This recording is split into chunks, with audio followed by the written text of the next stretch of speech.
Hello বন্ধুরা, তো চলে এসেছি আবার একটি বিশেষ গুরুত্বপূর্ণ আপডেট নিয়ে। তো ভারতীয় রেলে অ্যাপ্রেন্টিস নিয়োগ এর নোটিফিকেশান আউট হয়েছে। তো সেখানে কি বলা হয়েছে, তো ভ্যাকান্সি তোমরা থাম্বনেলে দেখতে পাচ্ছ 2860টি।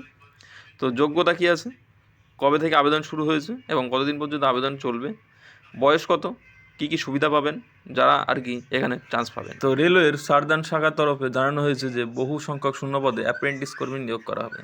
তো প্রকাশিত বিজ্ঞপ্তি অনুসারে কেবলমাত্র দশম শ্রেণী পাস করা থাকলেই প্রার্থীরা এখানে আবেদন করতে পারবে। তো দশম শ্রেণী পাস যাদের থাকবে তারাই আবেদন করতে পারবে। শুধু তাই কিন্তু নয়, সাথে এই দশম শ্রেণীতে নাম্বারের উপর ভিত্তি করেই এখানে চান্স দেওয়া হবে। তো তামিলনাড়ু, কেরালা, কর্ণাটক, পুডুচেরি, আন্দামান নিকোবর দ্বীপপুঞ্জ প্রার্থীরা এখানে আবেদন করতে পারবেন এবং আবেদন প্রক্রিয়া, শূন্যপদ নিয়োগ প্রক্রিয়া ইত্যাদি বিষয়ে সমস্ত তথ্য এই ভিডিওতে তোমরা জানতে পারবে। তো তার জন্য একটা কথা বলবো যে যারা ভিডিওটা দেখছো অবশ্যই সম্পূর্ণটা দেখো, তাহলে তোমাদের আর কোনো ডাউট থাকবে না। তো সম্পূর্ণটা না দেখলে হয়তো অনেক কোশ্চেন থাকবে। তো দেখার পরে যদি কোনো জিজ্ঞাসা থাকে অবশ্যই ভিডিওর কমেন্ট বক্সে জানিও, যতটা পারি জানিয়ে দেবো তোমাদেরকে। তো ভিডিওটা যারা সম্পূর্ণ দেখছো, দেখার পরে ভালো লাগলে অবশ্যই লাইক করো এবং চ্যানেল নতুন হলে সাবস্ক্রাইব করে দিও এবং হেল্পফুল মনে হলে বন্ধুদের সাথে শেয়ার করে দিও। তো চলো মূল বিষয়ের দিকে যাব। তো সেখানে কী বলা হয়েছে আমরা দেখে নেবো, যে সমস্ত তথ্য তোমাদেরকে প্রথমেই বললাম যে সমস্ত তোমরা জানতে পারবে।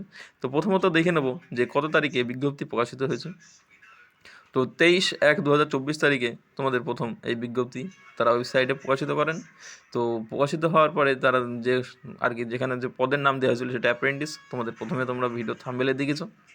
তো শূন্যপদ কত, 2860টি। তো এখানে মধ্যে রয়েছে mechanical workshop, single workshop, bridge workshop, diesel shed, machinist, carpenter, welder, diesel mechanic, mason, electrical, carriage and wagon ইত্যাদি বিভিন্ন ট্রেডে। তো এই সমস্ত ট্রেডগুলি যাদের থাকবে বা ট্রেডগুলিতে তোমরা আবেদন করতে পারবে। তো টেট ফিসের শূন্যপদ জানতে হলে তোমরা অফিসিয়াল ওয়েবসাইটে যে তোমাদের যে অফিসিয়াল ওয়েবসাইটে নোটিফিকেশন দিয়েছে সেটা তোমরা ডাউনলোড করে দেখে নিতে পারো। সেটা তোমাদের যদি ইচ্ছা থাকে তাহলে অবশ্যই দেখে নিতে পারো অফিসিয়াল ওয়েবসাইটে যে। তো তোমাদের যেটা বললাম যে আবেদন করতে গেলে অবশ্যই মাধ্যমিকে 50% নাম্বার থাকতে হবে, সাথে ITI থাকতে হবে। অর্থাৎ তোমরা যে সমস্ত ট্রেডগুলো উপরে পড়ে তোমাদেরকে আমি শোনালাম সেই সমস্ত ট্রেডগুলির মধ্যে একটিতে তোমাদের ITI থাকতে হবে, অর্থাৎ ITI পাস আউট হতে হবে, তবে তোমরা কিন্তু এখানে আবেদন করতে পারবে। অর্থাৎ শুধুমাত্র মাধ্যমিক পাশে কিন্তু হবে না, সাথে ITI লাগবে। তো তোমরা আর কি জানতে পারবে, তো বয়স কত, 15 থেকে 24 বছরের মধ্যে, অর্থাৎ তারা এখানে আবেদন করতে পারবেন। তবে সংরক্ষিত অনুযায়ী যে বয়সের ছাড় পাবেন, অর্থাৎ SC STরা যেরকম ছাড় পান 5 বছর এবং OBCরা 3 বছর, সেরকম ছাড় পাবেন।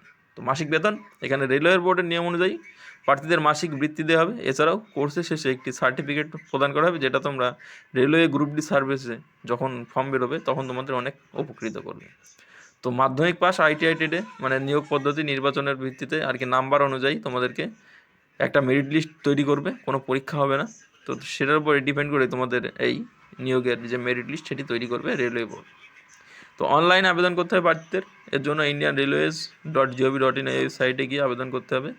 এখানে আবেদনপত্রটিতে নিজের সমস্ত তথ্য দিয়ে ফিল আপ করতে হবে, সাথে প্রয়োজনীয় ডকুমেন্টের ফটোকপি এবং পাসপোর্ট সাইজের ছবি আপলোড করতে হবে। তো সাথে আর কী করতে হবে, তোমাদের সব শেষে দিতে হবে আবেদন মূল্য, অর্থাৎ যারা আবেদন করবেন তো সবার ক্ষেত্রে আবেদন মূল্য লাগবে না। তো আবেদন মূল্য কত লাগবে, SC ST PWD ওমেন ছাড়া সকল প্রার্থীকে 100 টাকা করে আবেদন মূল্য বাবদ কাটাতে হবে অনলাইনে।